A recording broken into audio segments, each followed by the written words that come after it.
Hello learners, आपने एक भारी डिमांड किया कि सर आप हमें क्लास 12 के एमसीक्यू क्वेश्चन तो करा दिए हिस्ट्री सब्जेक्ट का, लेकिन ऐसे क्यू क्वेश्चन कब कराइएगा।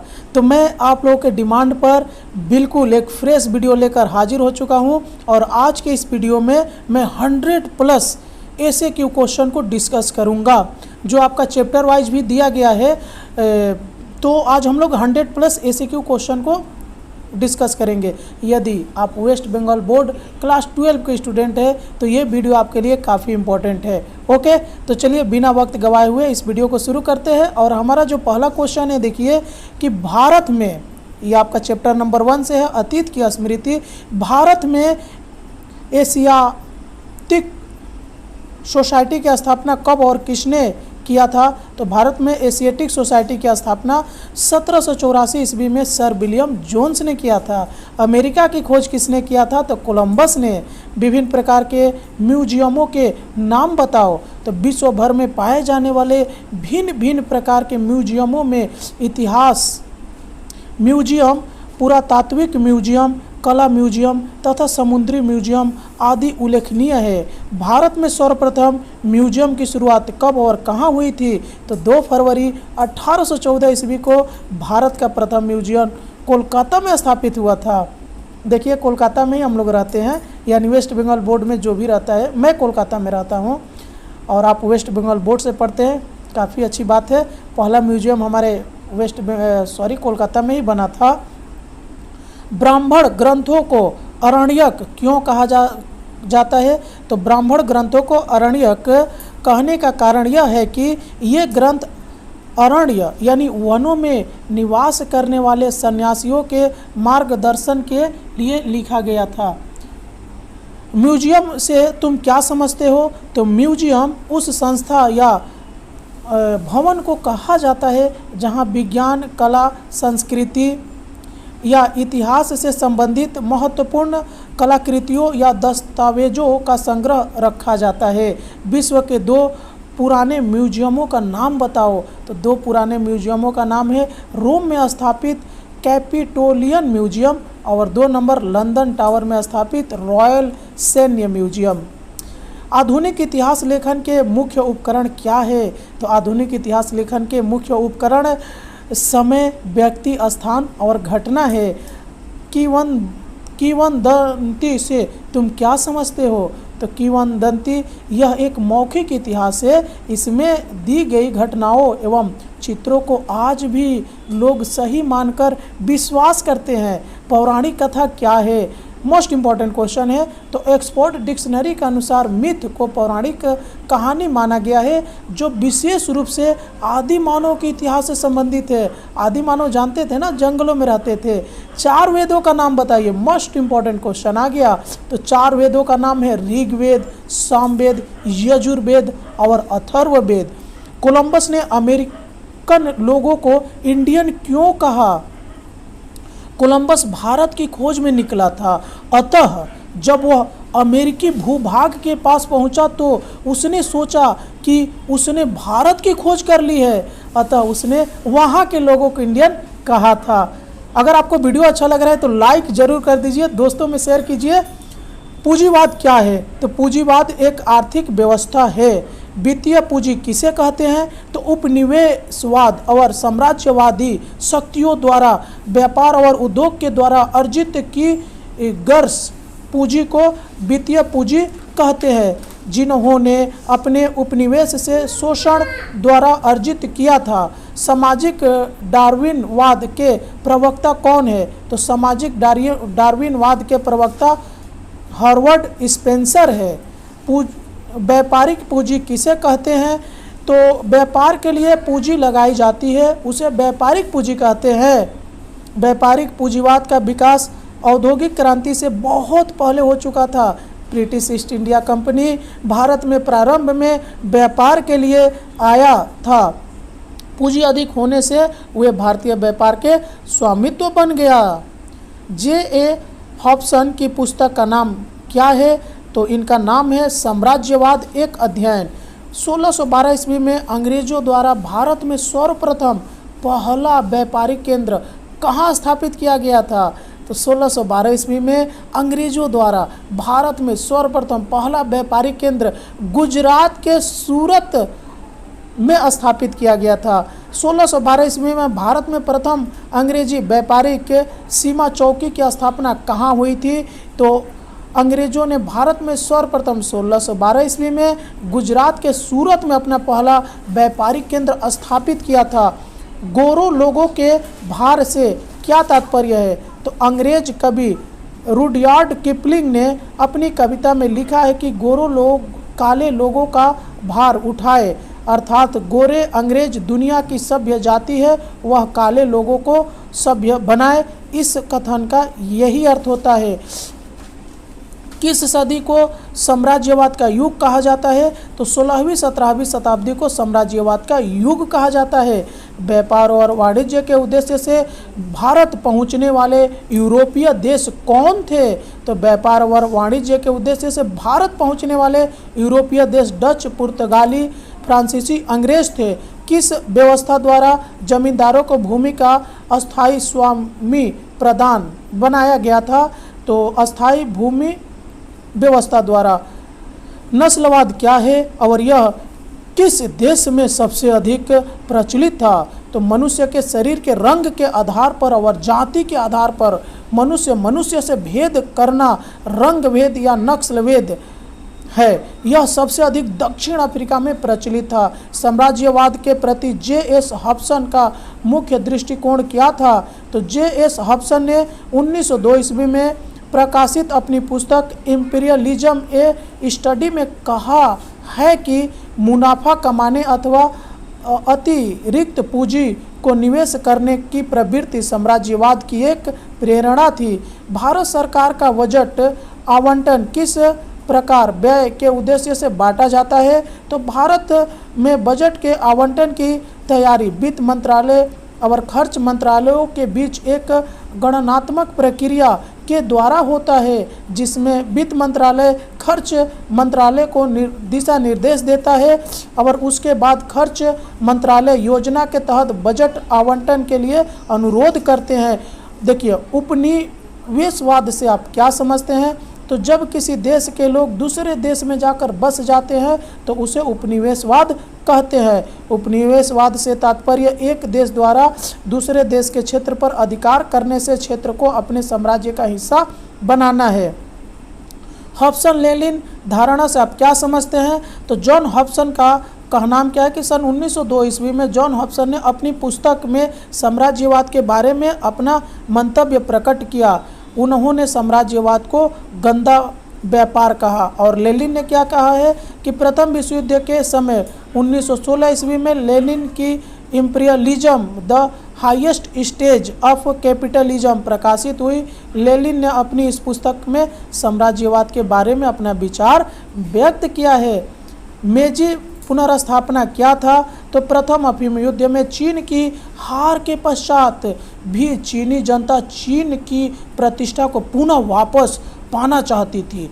प्रत्येक युद्ध में चीन की हार के बाद चीन में राष्ट्रीय भावना बढ़ती जा रही थी। 1868 ईस्वी में हारने के पश्चात मेजी पुनर्स्थापना, जापान का आधुनिकीकरण तथा जापान के साथ युद्ध में हारने के पश्चात चीन की सरकार ने आधुनिक तकनीक का प्रयोग करने तथा चीन का आधुनिकीकरण करने में जुट गए थे।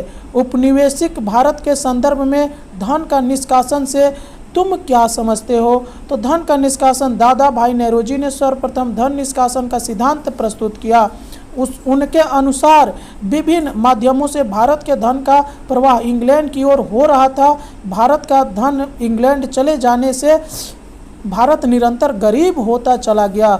नव साम्राज्यवाद क्या है? तो विश्व के विकसित देशों द्वारा विश्व बैंक, मुद्रा कोष जैसे अंतर्राष्ट्रीय वित्तीय संस्थाओं के माध्यम से विश्व के करीब पिछड़े और विकसितशील देशों के आर्थिक और राजनीतिक नीतियों को प्रभावित कर अपने हित में प्रयोग करना नव साम्राज्यवाद है। बेसिन की संधि कब और किसके बीच हुई थी? तो बेसिन की संधि सन 1802 ईस्वी में पेशवा बाजीराव द्वितीय और अंग्रेजों के बीच। इस संधि से अंग्रेजों को अधिक लाभ हुआ था। प्लासी बक्सर युद्ध कब और किसके बीच लड़ा गया था? तो प्लासी का युद्ध 23 अक्टूबर सन 1757 ईस्वी में नवाब सिराजुद्दौला और अंग्रेजों के बीच हुआ था। बक्सर का युद्ध 1764 ईस्वी में अंग्रेजों और मीर कासिम के बीच हुआ था। मीर कासिम का साथ देने वालों में थे अवध के नवाब सिराजुद्दौला एवं मुगल बादशाह शाह आलम द्वितीय। काल कोठरी की घटना क्या है? तो सिराजुद्दौला ने 146 अंग्रेजों को बंदी बनाकर एक छोटी सी कोठरी में बंद कर दिया था। इसमें से 123 व्यक्तियों की मृत्यु हो गई और केवल 23 जिंदा बचे। इस घटना को काल कोठरी की घटना कहते हैं। यूरोप में सप्तवर्षीय युद्ध कब प्रारंभ हुआ था? तो ये 1756 ईस्वी में। जापान पहुंचने वाला प्रथम अमेरिकी कौन था? तो जापान पहुंचने वाला प्रथम अमेरिकी यात्री अमेरिकी कमांडर कोमोडोर पेरी था। ताइपिंग विद्रोह कब और कहाँ हुआ था? तो ताइपिंग विद्रोह 1850 ईस्वी और 1864 ईस्वी के बीच चीन में हुआ था। हिल्फड्रिंग द्वारा लिखी गई पुस्तक का नाम क्या है? तो हिल्फड्रिंग द्वारा लिखी गई पुस्तक का नाम फाइनेंस कैपिटल है। नामकिंग संधि की 2 शर्तों को लिखो। तो चीन को अपने 5 बंदरगाह कैंटन, एमए, फुचाऊ, निंगपो एवं संघाई अंग्रेजों के लिए खोल देना पड़ा। चीन व्यापारिक संस्था की हांग को समाप्त कर दिया। ताइपिंग विद्रोह कब और क्यों हुआ था? तो चीन में 1850 से 1851 ईस्वी में चीन के बीच मांचू किंग वंश के शासन के विरुद्ध सुधार को लेकर चीन में भयानक ताइपिंग गृह हुआ था। किस चार्टर एक्ट के कारण ब्रिटिश ईस्ट इंडिया कंपनी ने व्यापारिक एकात्मक अधिकार खोया था? तो सन 1813 ईस्वी के चार्टर एक्ट के द्वारा। चीन के साथ पहला व्यापारिक संबंध स्थापित करने वाला यूरोपीय देश कौन था? तो चीन के साथ पहला व्यापारिक संबंध स्थापित करने वाला यूरोपीय देश पुर्तगाल था।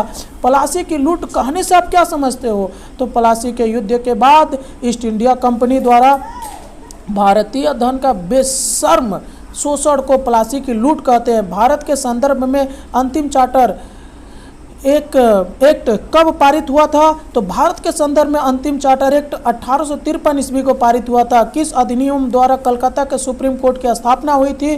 तो 1778 के रेगुलेटिंग एक्ट के द्वारा कलकत्ता में सुप्रीम कोर्ट की स्थापना हुई थी। खुला द्वार नीति किसे कहते हैं तथा इसका विस्तार किसने किया था? तो वैश्विक विषय से संबंधित यह एक शर्त है जिसका सर्वप्रथम व्यवहार 19वीं शताब्दी के उत्तरार्ध एवं 20वीं शताब्दी के पूर्वार्ध में संयुक्त राष्ट्र की स्थापना के संदर्भ में किया गया था। किस गवर्नर जनरल ने प्राच्यवादी पश्चात्यवादी विरोधाभास पारित किया था? तो विलियम बेंटिंग ने प्राच्यवादी पश्चात्यवादी विरोधाभास पारित किया था। वह कौन से 2 बंदरगाह थे जो चीन में विदेशी व्यापार के लिए प्रतिबंध किए गए थे? तो मकाओ और कैंटन बंदरगाह चीन में विदेशी व्यापार के लिए प्रतिबंध किए गए थे। औपनिवेशिक भारत में देशी राज्यों से आप क्या समझते हैं? तो स्वतंत्रता के पूर्व भारत में ब्रिटिश भारतीय क्षेत्र के साथ ही देशी राज्यों के क्षेत्र भी अस्तित्व में थे। इन देशी राज्यों की कुल संख्या लगभग 601 थी। कुल जनसंख्या लगभग 9 करोड़ थी और ये भारत में 48% भूभाग के फैले हुए थे। देशी राज्यों के शासन प्रशासन के लिए अपने राज्य में स्वतंत्र थे। 50 नंबर क्वेश्चन, सन्यात सेन की 3 नीतियों का क्या उल्लेख है? तो सन्यात सेन की 3 नीतियां है राष्ट्रीयता, प्रजातंत्र और जीवन यापन।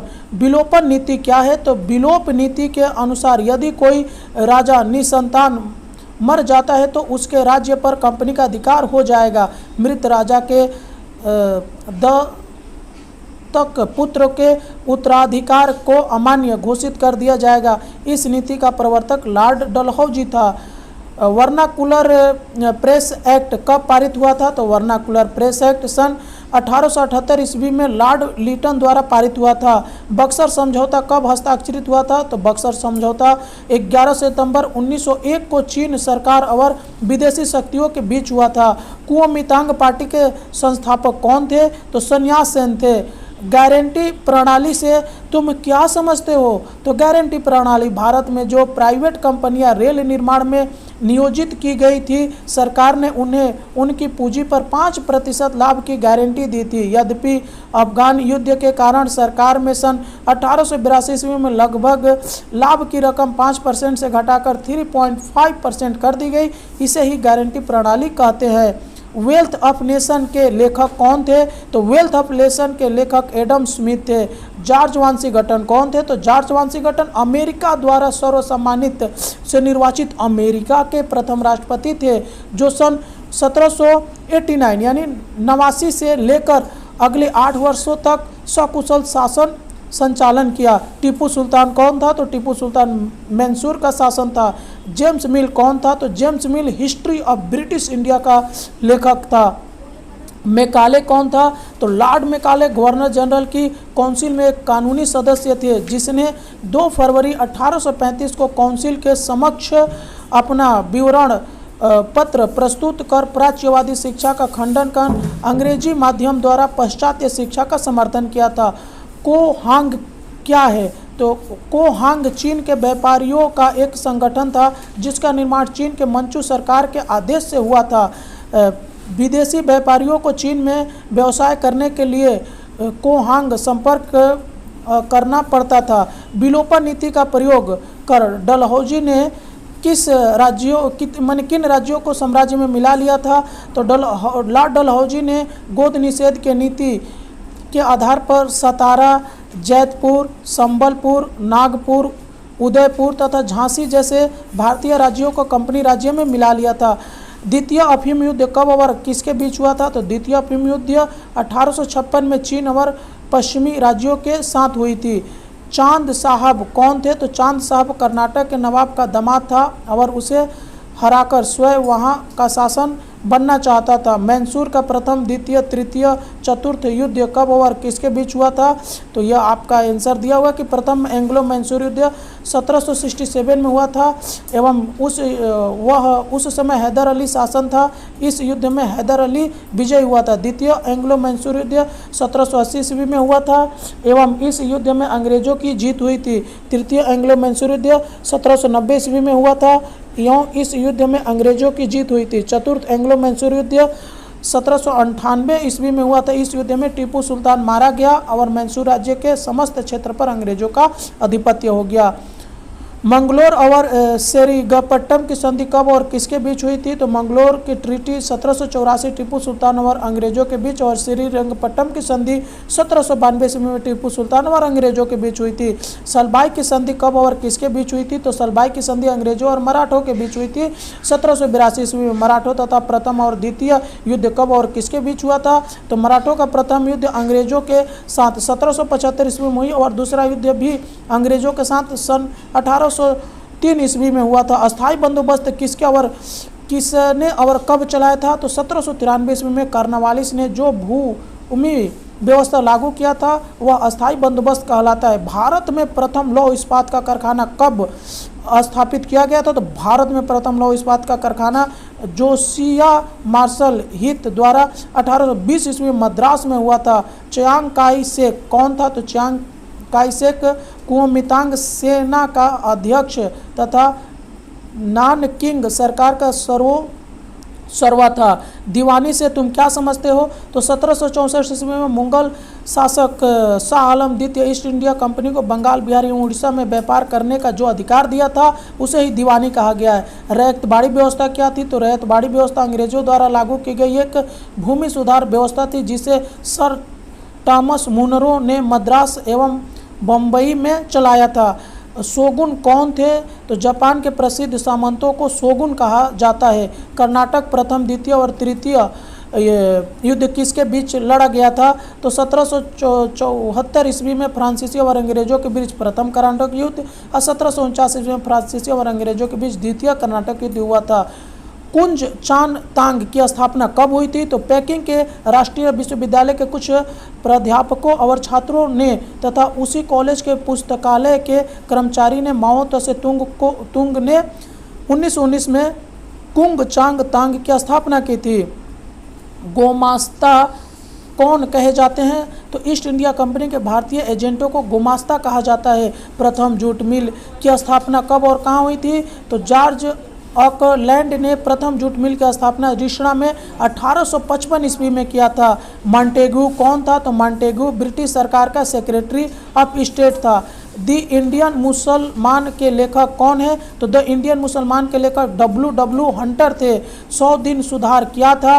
तो 103 दिन के राष्ट्रीय सुधार की असफलता के बाद चीनी साम्राज्य कोवांग ने 11 अक्टूबर से 21 सितंबर 1998 में जो सांस्कृतिक, राजनीतिक और शैक्षणिक सुधार कार्य शुरू किए उसे 100 दिन का सुधार कहा जाता है। लखनऊ समझौता कब और किसके बीच हस्ताक्षरित हुआ था? तो लखनऊ समझौता 1916 ईस्वी में भारतीय राष्ट्रीय कांग्रेस और मुस्लिम लीग के बीच हस्ताक्षरित हुआ था। आम्ल प्राच्य विवाद सुलझाने के समय भारत का गवर्नर जनरल कौन था? तो आम्ल प्राच्य विवाद सुलझाने के समय भारत का governor general Lord William Bentinck था।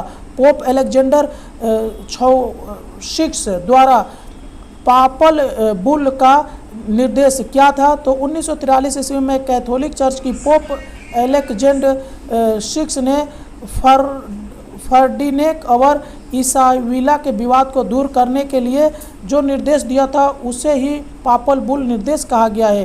गोरे लोग भार उठाए शब्द से आप क्या समझते हैं? ये ऑलरेडी मैं डिस्कस कर चुका हूँ ऊपर में। कार्नवालिस कोड क्या है? तो भारत में ईस्ट इंडिया कंपनी के गवर्नर जनरल लॉर्ड कार्नवालिस ने विभिन्न कानूनों का संग्रह कर जो कानून ग्रंथ प्रकाशित किया था उसे ही कार्नवालिस कोड कहा जाता है। अलीनगर की संधि कब और किसके बीच हुई थी? तो अलीनगर की संधि 1757 ईस्वी में बंगाल के नवाब सिराजुद्दौला और ईस्ट इंडिया कंपनी के बीच हुई थी। बंगाली गद्य भाषा का जनक किसे कहा जाता है? तो बंगाली गद्य भाषा का जनक ईश्वरचंद्र विद्यासागर को कहा जाता है। यूरोपीय मिशनरियों का भारत आने का मुख्य उद्देश्य क्या था? तो यूरोपीय मिशनरियों का भारत आने का मुख्य उद्देश्य भारत में ईसाई धर्म और अंग्रेजी शिक्षा का प्रचार करना था। भारत का सर्वश्रेष्ठ कोर्ट का नाम क्या और कहाँ स्थित है? तो भारत का सर्वश्रेष्ठ कोर्ट का नाम सुप्रीम कोर्ट है जो दिल्ली में स्थित है। ददनी प्रथा क्या थी? तो अंग्रेज नील व्यापारियों द्वारा नील की खेती करने वाले जो अग्रिम धन राशि देते थे उसे ददनी प्रथा कहते हैं। किस भू व्यवस्था द्वारा भूमि के मालिकाना अधिकार जमींदारों को दे दिया गया था? तो 1793 में अस्थायी भू बंदोबस्त द्वारा भूमि का मालिकाना अधिकार जमींदारों को दे दिया गया था। कब और कौन पंजाब को ब्रिटिश साम्राज्य में शामिल किया था? तो 1949 में लॉर्ड डलहौजी ने पंजाब को ब्रिटिश साम्राज्य में शामिल किया था। किस गवर्नर जनरल ने प्राच्यवादी पाश्चात्यवादी विरोधाभास पारित किया था? तो विलियम बेंटिंक ने प्राच्यवादी पाश्चात्यवादी विरोधाभास पारित किया था। दस्तक क्या था? तो में मुगल बादशाह फारुखसियर ने अंग्रेजों के बंगाल में बिना कर दिए व्यापार करने के लिए जो अनुमति पत्र दिया था उसे ही दस्तक कहा जाता है। डीकू किसे कहा जाता है? तो संथालों के निवासी क्षेत्र में बाहर से आए ईसाई, सिख, जमींदार, ठेकेदार, साहूकार को संथाली से मुंडा आदिवासियों लोग डीकू कहते हैं। मानव निर्माण के आदर्श को किसने स्थापित किया था? तो स्वामी विवेकानंद। अलेक्जेंडर डफ कौन थे? तो अलेक्जेंडर डफ भारत में ईसाई मिशनरी थे। इन्होंने भारत के उच्च शिक्षा में महत्वपूर्ण भूमिका निभाई थी। सन 1830 ईस्वी में कलकत्ता में जनरल असेंबलीज इंस्टीट्यूशन की स्थापना किए थे। दलित के नाम से किन्हें जाना जाता है? तो हरिजन को। निम्न छानन सिद्धांत या अस्पयंदन सिद्धांत से आप क्या समझते हैं? तो निम्न छादन सिद्धांत का प्रवक्ता लॉर्ड मैकाले थे। उसने मैकाले मिंटस में सुझाव दिया था कि शिक्षा अभिजात वर्ग के लिए होनी चाहिए। उच्च वर्ग के शिक्षित होते ही उसके द्वारा निम्न वर्ग स्वतः शिक्षित हो जाएगा। इसे ही मैकाले का अस्पंदन छनन नीति कहा जाता है। कम्युनिस्ट पार्टी ऑफ इंडिया की स्थापना कब और कहाँ हुई थी? तो दिसंबर 1924 ईस्वी में कानपुर में हुए साम्यवादियों की एक अखिल भारतीय सम्मेलन का अनुसरण करते हुए दिसंबर 1925 में भारतीय कम्युनिस्ट पार्टी का गठन हुआ था। इस सम्मेलन को भारत के कम्युनिस्ट पार्टी का प्रारंभ माना जाता है। कब और शेड्यूलर आयोग गठित किया गया था? तो 1917 ईस्वी में शेड्यूलर आयोग गठित किया गया था। इसका गठन कलकत्ता विश्वविद्यालय में शिक्षा संबंधी सुधार में वृद्धि के सुझाव के लिए किया गया था। हिंदू विधवा पुनर्विवाह कानून कब पास हुआ था? तो हिंदू विधवा पुनर्विवाह कानून 16 जुलाई 1856 ईस्वी को पास हुआ था। और इस वीडियो का अंतिम क्वेश्चन है कि स्कूल बुक सोसाइटी की स्थापना किसने किया था। तो 1817 ईस्वी में डेविड हेयर और राजा राधाकांत ने इसकी स्थापना की थी। इनका उद्देश्य स्कूली छात्रों के लिए पाठ्य पुस्तकों की रचना तथा प्रकाशन अंग्रेजी में करना तथा नए स्कूलों की स्थापना के लिए आर्थिक सहायता प्रदान करना था।